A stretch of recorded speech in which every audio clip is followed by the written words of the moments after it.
My boss fired me for being too attractive. I, 28, never thought being fired for being too attractive was a thing. But here I am, jobless because my boss couldn't handle my looks. It all started innocently enough. I was hired as a secretary at a small construction company, doing my job well, smiling and being friendly to everyone.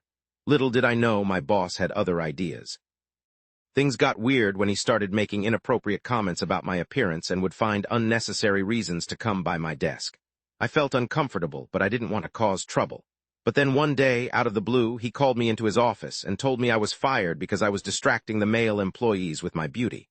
I was stunned. How was my looks my fault? I left his office feeling humiliated and angry.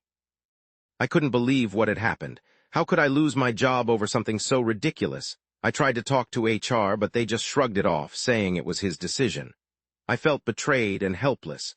I needed that job to pay my bills, and now I was out of work. I couldn't let this go. Update: I contacted a lawyer who said I might have a case for wrongful termination, but it would be a long and difficult process. I couldn't afford to wait that long. I decided to confront my boss directly, demanding an explanation for his actions. He stood by his decision, claiming it was for the benefit of the company. I couldn't believe his audacity. Now I'm left wondering what to do next. Should I pursue legal action and fight for my job back, or should I move on and find a new job? Either way, I can't let my boss get away with treating me unfairly.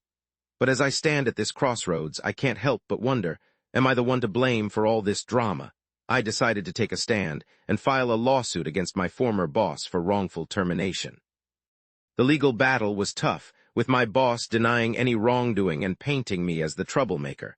It was a long and exhausting process, but I was determined to fight for justice. After months of back and forth in court, a settlement was finally reached. While I was awarded some compensation for the unfair dismissal, it didn't feel like a victory. My boss still maintained that he was in the right, and I couldn't shake off the feeling of being seen as the villain in this story. In the end, both sides walked away feeling bitter and resentful towards each other. I may have got some justice, but the scars left by the whole ordeal ran deep. As I moved on to a new job, I couldn't help but carry the weight of the injustice I had faced. And my former boss? Well, he continued to run his company, seemingly unfazed by the whole incident.